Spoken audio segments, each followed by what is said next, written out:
Welcome to Mandates and Megaphones, hosted by Jeremy Maggs, unpacking the politics, promises and power plays behind the G20 summit.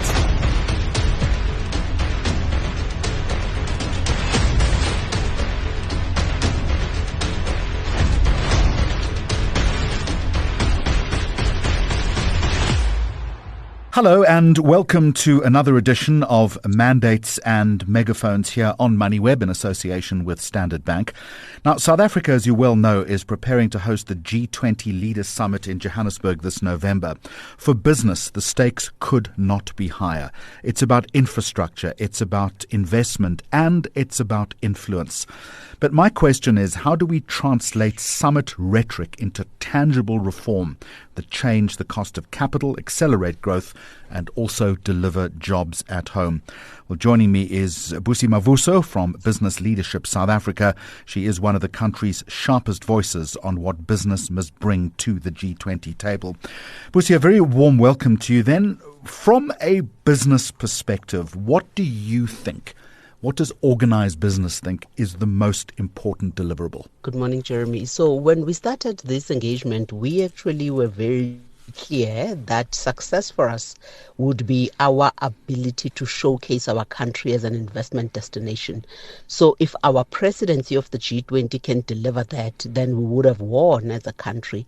We really think that it would be important for us to showcase that South Africa is a jurisdiction that matters, a market that matters, to showcase that we have made a lot of progress as a country. It is an opportunity to establish in the minds of the world that South Africa, has a lot to offer, that we are ready to receive the foreign direct investment, that we still are the gateway to the African continent. And of course, to highlight the many opportunities that exist in the country for an investment perspective. Those are all very noble intentions, but do you really think that we have and can deliver on them?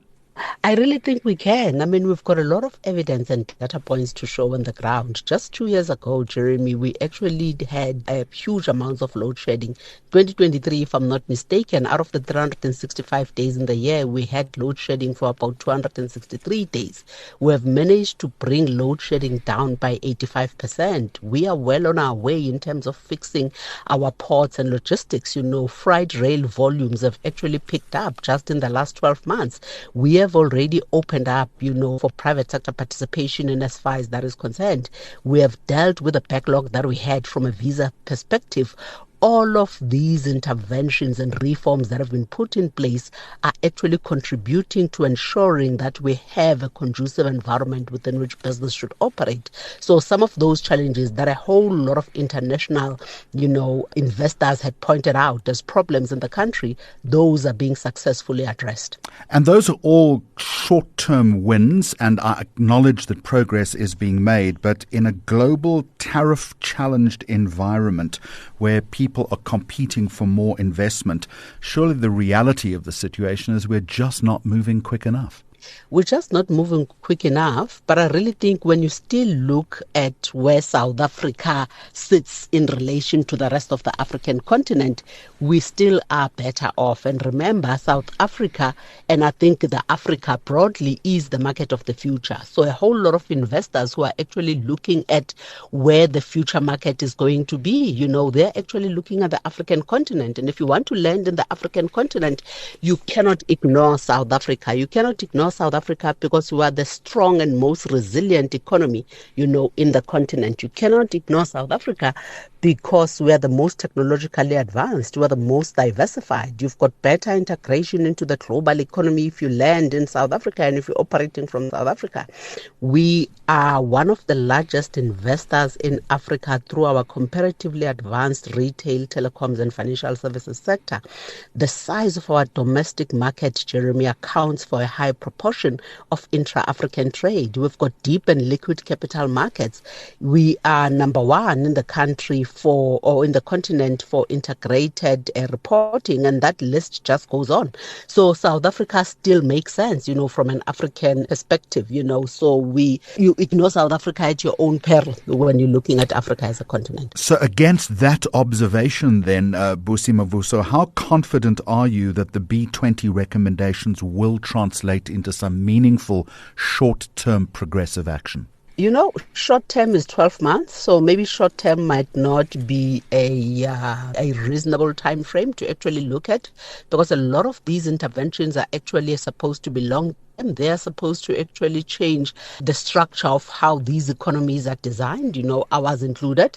So when you look at one of the recommendations, actually quite a few of the recommendations, you will see that a lot of them do have an Africa focus. A lot of them are geared to actually benefit the African continent. There is one, for instance, from the trade and investment work stream, which talks about advancing Africa's competitiveness through the African Continental Free Trade Agreement integration.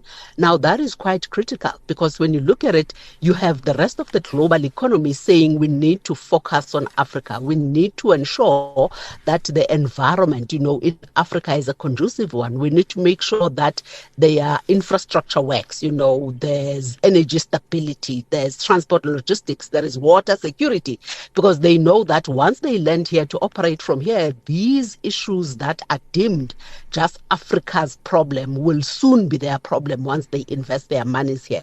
You have one which looks at deepening regional trade integration. That for us speaks to the African Continental Free Trade Agreement. Now, if the entire global economy's resources are going to be channeled at helping Africa deal with these issues, then definitely, you are going to see a progression in as far as where the African continent is. That's why I'm saying, precisely because these are long-term structural issues that we seek to address, I don't think that it will be realistic to actually look at a short term, as a time frame, as it were. Do you think the world is listening to a message like that, given that so many countries are entrenched in their own insular, nationalistic driven agendas at the moment because of the geopolitical risk that exists? Well, you have almost half of the world very powerful economies that have actually adopted these recommendations. They haven't only adopted them, they have actually designed them. Remember, this is not just South Africa's recommendations. These have been supported by all the other economies that are actually operating, in the G20. So you've got the global north, all of a sudden realizing the importance of providing support to the global south. They realize that our weakness as the global south will actually impact them as the global north. So we're definitely seeing that our message, and the issues that we're raising is finding favor, definitely, with the broader global economy, especially the global north. With the understanding that if Washington hedges its attendance, that could mean a negative or diluted outcome. It could, but I think in terms of engagements that we've had so far, the UK is supposed to be the country that takes the G20 presidency next. So there has been a conversation to say if the US really doesn't come and is not interested in taking over the G20 presidency, then we might actually have to end up handing it over to the UK. So there is a plan in place. It would be unfortunate if the US decides not to come, irrespective of all the challenges and the issues that we might have with the US. The US still matters. They are still responsible for about 35% of the world's population. They contribute about 30% to the global GDP. They own 50% of the global military capabilities. So I really think that we need to find a way of how we get the US on board. And so far it looks like very likely, they are going to be in attendance through their Vice President, J.D. Vance. J.D. Vance. Busi Mavuso, let's move on to finance and infrastructure if we can, as our conversation continues. One of the big issues that needs to be addressed surely is the lowering of Africa's cost of capital in practical terms. How do you get your head around that? So there has been a conversation that has been held in terms of looking whether we may be experiencing a bias from the credit rating agencies, whether our economies are well understood, in terms of how the assessments are actually being done. And if you have all the 21 economies' interests, looking at that, I really think that it therefore puts the credit rating agencies in a position where they actually have to look at how are they actually assessing our economy. So that definitely is receiving attention.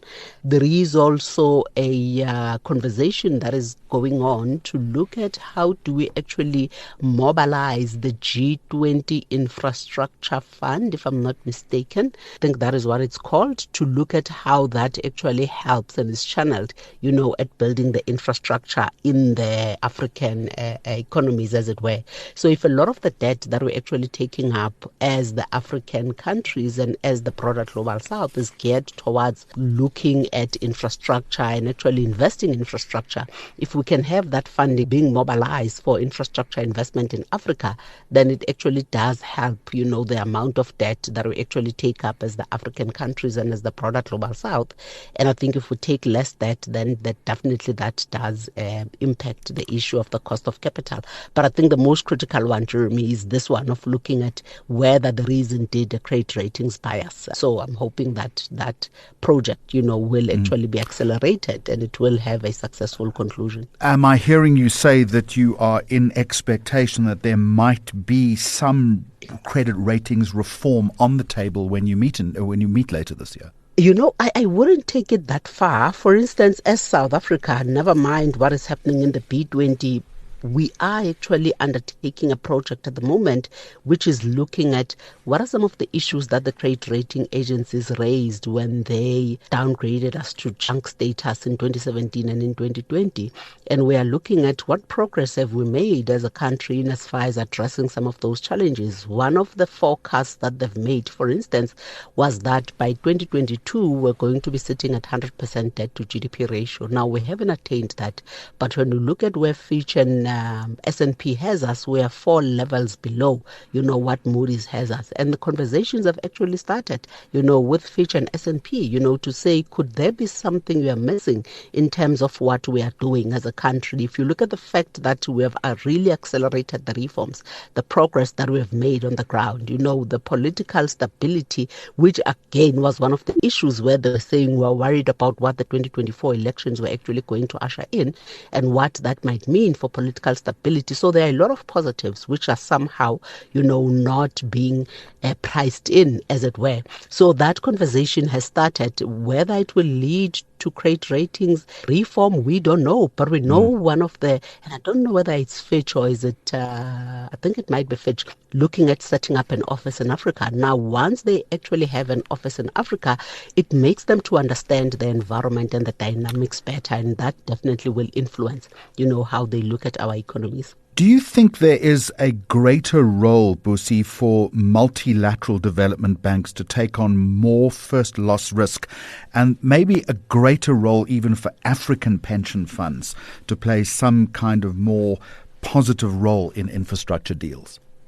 I definitely think that that is something that can be looked at, but I think we actually have to realize and probably maybe appreciate that the metrics that these development banks actually utilize in terms of extending finance, loans, those cannot be compromised all of a sudden when you look at the African continent and when you look at the African countries.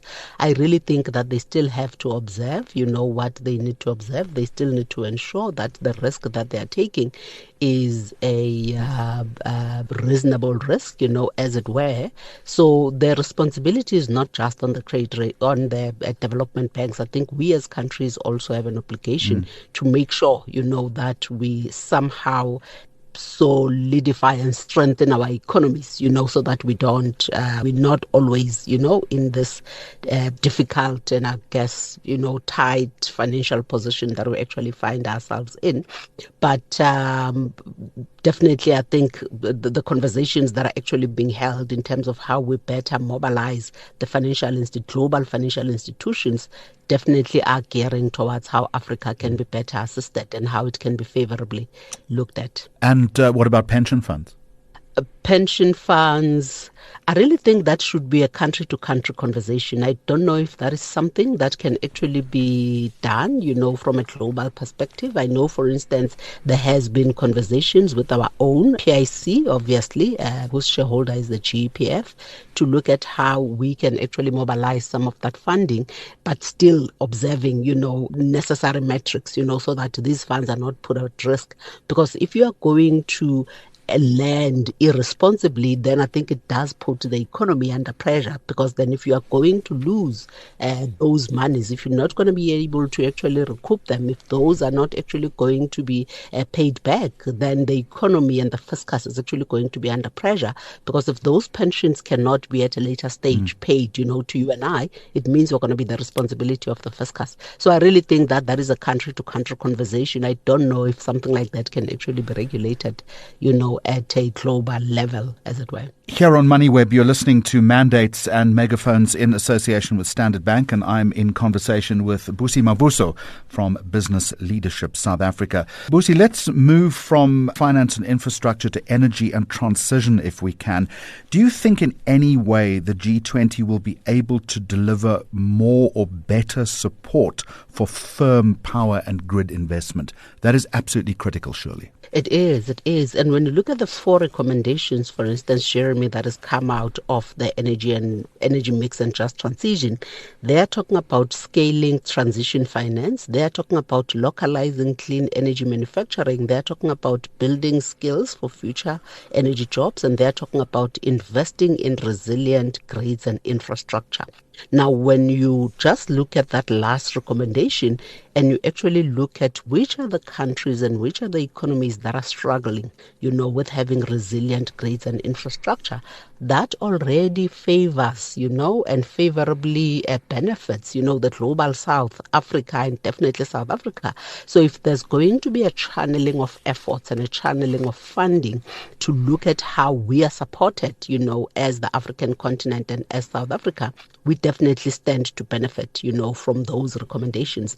I really think that the entire focus of the B20 this time around has been looking at how do we actually lift those economies that are actually not doing better at the moment. How do we actually ensure, that most of the economies are actually operating at par? How do we actually ensure that we don't create a huge gap, between the global South and the global North? So to the extent that there are serious challenges, infrastructure and otherwise, that the global South countries are actually experiencing at the moment, how do we then marshal, the entire global economy and some of these multilateral funding institutions and funds, to actually try and help the global South? So definitely there is a positive conversation that is being held. It is a positive conversation, but it's not going to happen unless we increase the pace, surely, of decarbonization, not only in South Africa specifically, but also within the global South.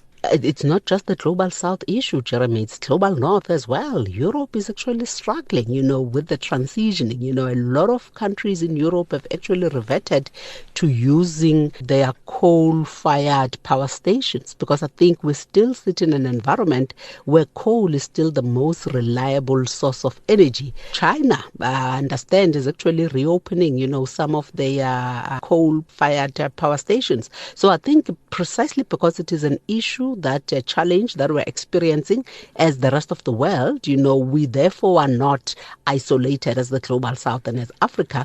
And I think it is something that will definitely find, favor as a recommendation to the G20, because all of the world's economies are actually struggling with the transitioning and decarbonization issue. Let's move from energy to trade and mobility. You referenced it a little earlier at the start of our conversation. What more needs to be done to push for greater G20 action on trade facilitation, do you think? I really think that there is a recommendation, for instance, which looks at restoring stability in multilateral trade.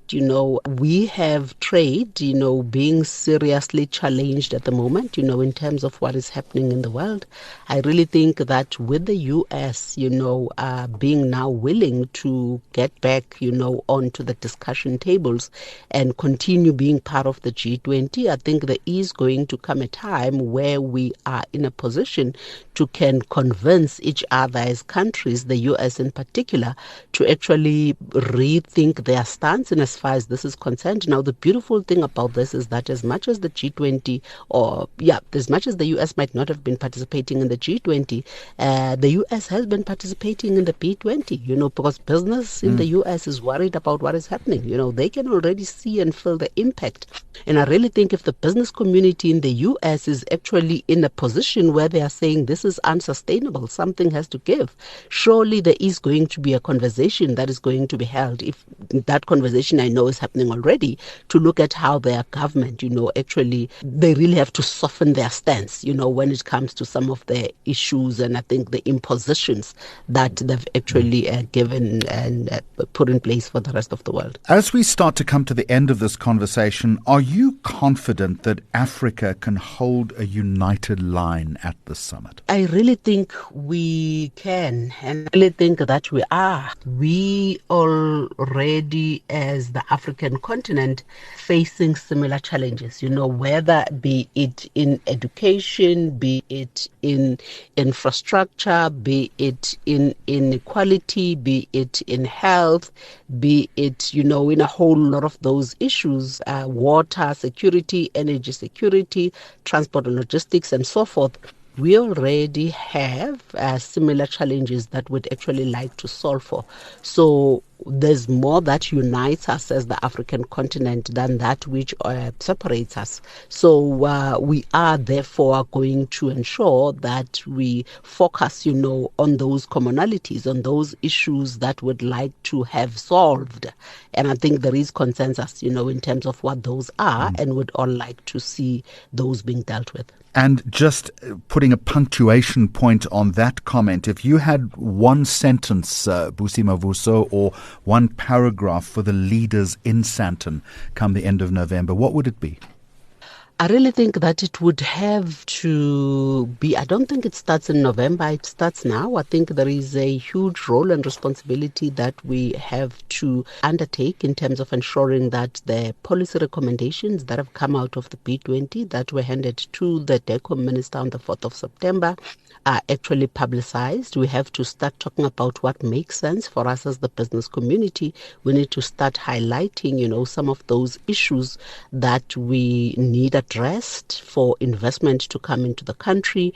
We need to find a way of how we strengthen the issue of the public-private partnerships to ensure that we strengthen our economies. And I'm deliberately saying economies because I really think that the issue of PPPs is not just a positive for the South African economy. I really think that a whole lot of countries, whole lot of economies, Global South and the African continent can really benefit from looking at how we can actually strengthen our public-private partnerships, as it were. But I really think that the responsibility is on us to actually make noises and put into the public domain the policy recommendations that we have taken the last 8 months developing. We need to put them on the public domain and then make the world, the country, the continent understand what those are and how those benefit South Africa and the broader African continent. Busi Mavuso, thank you so much for those insights. What is clear to me is that business wants less choreography and more delivery. And the G20 in Johannesburg, I think, is not just another summit, but as Busi mentioned, it's a chance to show that Africa is more than just a so-called beneficiary bloc. It has become and is becoming an indispensable growth engine. The challenge, of course, is to take the recommendations off the page and into funded, measurable outcomes. That's it for this edition of Mandates and Megaphones, brought to you by Standard Bank. I'm Jeremy Maggs. Thank you for listening. Thank you for listening to Mandates and Megaphones. You can find more episodes on moneyweb.co.za.